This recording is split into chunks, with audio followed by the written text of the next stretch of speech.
পুরাতন মালদা পঞ্চায়েত সমিতির অর্থানুকূলে রাস্তার কাজের সূচনা হলো মহিষবাথানি অঞ্চলের বাঙ্গাবাড়ি এলাকায়।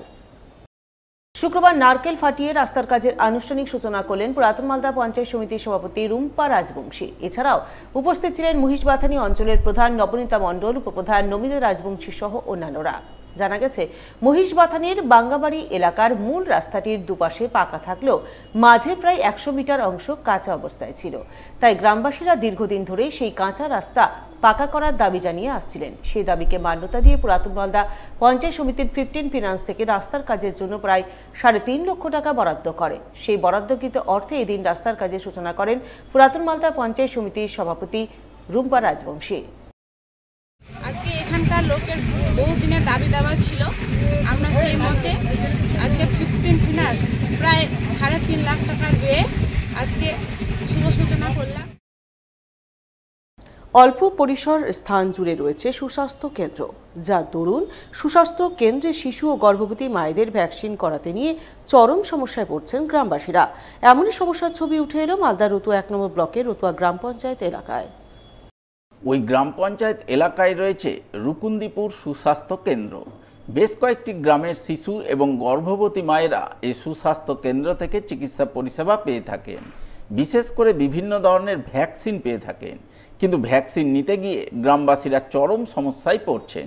কারণ সুস্বাস্থ্য কেন্দ্রের পরিসর ছোট্ট, যে পরিসরে শিশু এবং গর্ভবতী মায়েদের নিয়ে বসা তো দূরস্থ, দাঁড়িয়ে থাকার জায়গাটুকুও ঠিকঠাক মেলে না।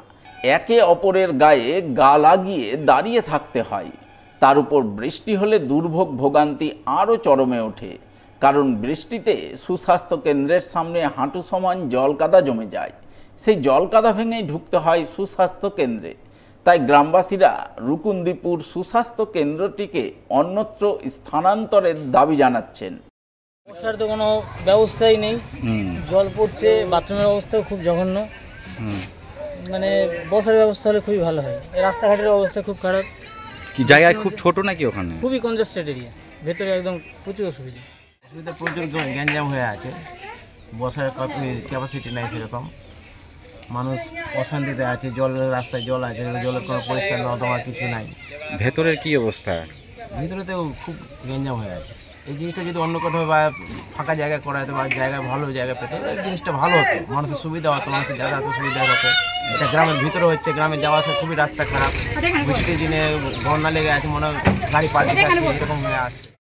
চিকিৎসা পরিষেবা নিতে আসা সাধারণ মানুষজনের সমস্যার কথা মেনে নিয়েছেন রুকুন্দিপুর সুস্বাস্থ্য কেন্দ্রের এক স্বাস্থ্যকর্মীও।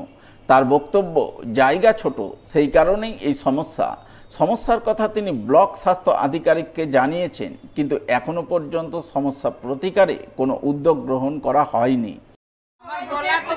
আমাদের জায়গাটাই হচ্ছে ছোট, ওই জন্য আমাদের বসার জায়গা আছে, কিন্তু আমরা প্লেস করে চেয়ার টেবিল গুলো বেঞ্চগুলো বাইরে দিতে পারছি না, ওই জন্যই অসুবিধা হচ্ছে। আর ওই রাস্তায় জল জমে যাচ্ছে, তো একটু গাড়ি টাড়ি গেলেই সব জল এদিকে ভিতরে ঢুকে যাচ্ছে, মাদের একটু বসতে দাঁড়াতে অসুবিধা হচ্ছে।